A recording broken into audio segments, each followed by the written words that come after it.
Assalamu alaikum warahmatullahi wabarakatuh. Alhamdulillahi rabbil alamin. Wassalatu wassalamu ala rasulillah sallallahu alaihi wasallam wa ala alihi wa sahbihi ajma'in, amma ba'd.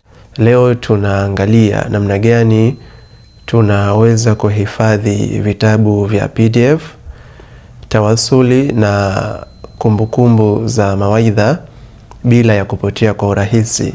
Changamoto kubwa iliyopo ni kwamba watu wengi wamepoteza vitabu vyao vya PDF muhimu vyenye masomo mbalimbali ya fiqh, lugha na kadhalika baada ya simu zao kuharibika au hata kupotea, na mwisho wa siku wanakuwa wanashindwa kuweza kurejesha vitu ambavyo vilivyohifadhiwa katika simu iliyopotea. Lakini kuna njia rahisi ambayo unaweza kuitumia kwenye kuhifadhi vitabu vya PDF, tawasuli na kumbukumbu za mawaidha, ambayo itakusaidia hata pale ambapo simu yako imeharibika au simu yako imepotea, unaweza kuvipata tena katika ubora ule ule. Hatua ya kwanza, unatakiwa uwe na akaunti ya Google au Gmail, ambayo akaunti hii itakusaidia kuweza kuingia kwenye application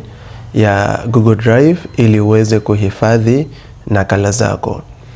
Tukija kwenye hatua ya pili, unatakiwa uweze kudownload application ya Google Drive.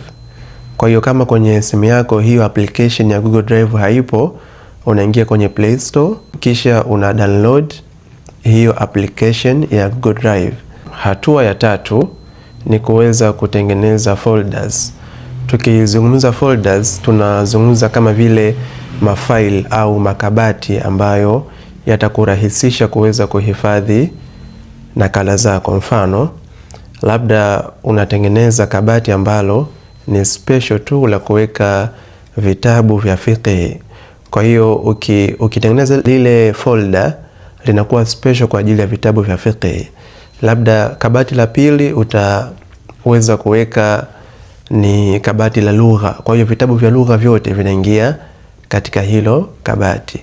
Labda kabati la tatu litakuwa special kwa ajili ya kuweka tawasul. Kwa hiyo tawasul zote zinaingia kwenye hilo kabati la tawasul. Tukiingia mfano katika kabati la 4 unaweka labda mawaidha.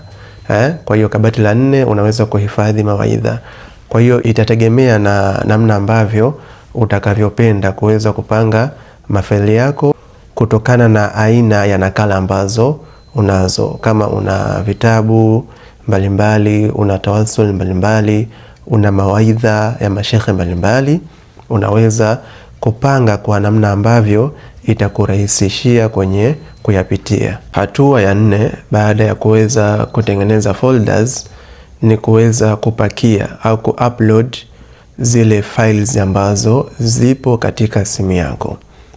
Kwa hiyo mfano, unaingia kwenye kabati la tawasul. Ukiingia kwenye kabati la tawasul na alama ya jumlisha au plus, ukibonyeza hiyo itakupeleka kwenye mafaili ambayo yanapatikana katika simu yako. Kwa hiyo utachagua tawasuli ambazo unahitaji kuziweka katika hilo file. Kisha unaingia kwenye folder ya pili. Labda folder ya pili ni kwa ajili ya kuhifadhi vitabu. Utabonyeza kama kawaida kwenye upload na kuweza kuingiza vitabu ambavyo vipo katika simu yako. Hii ni hatua ambayo inakuwezesha kutoa mafaili katika simu yako na kuweza kuingiza kwenye Google Drive. Unapofungua akaunti ya Google, wanakupatia GB 15 bure ambazo unaweza kuhifadhi vitabu vyako vya PDF, tawasuli au mawaidha mbalimbali pamoja na nyaraka nyingine ambazo unazozimiliki.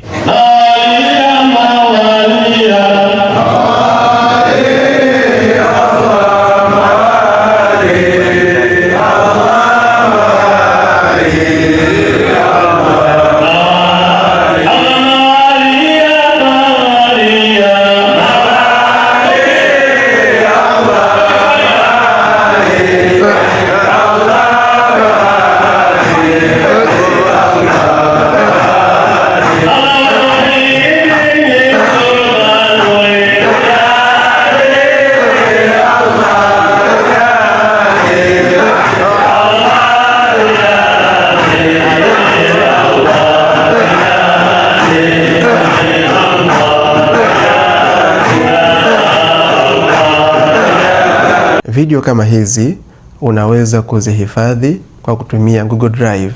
Hata simu yako inapopotea unaweza kuzipata kwa urahisi. Na wakati mwingine tunapokwenda kutafuta elimu kwa mashehe mbalimbali, huwa tuna record audio.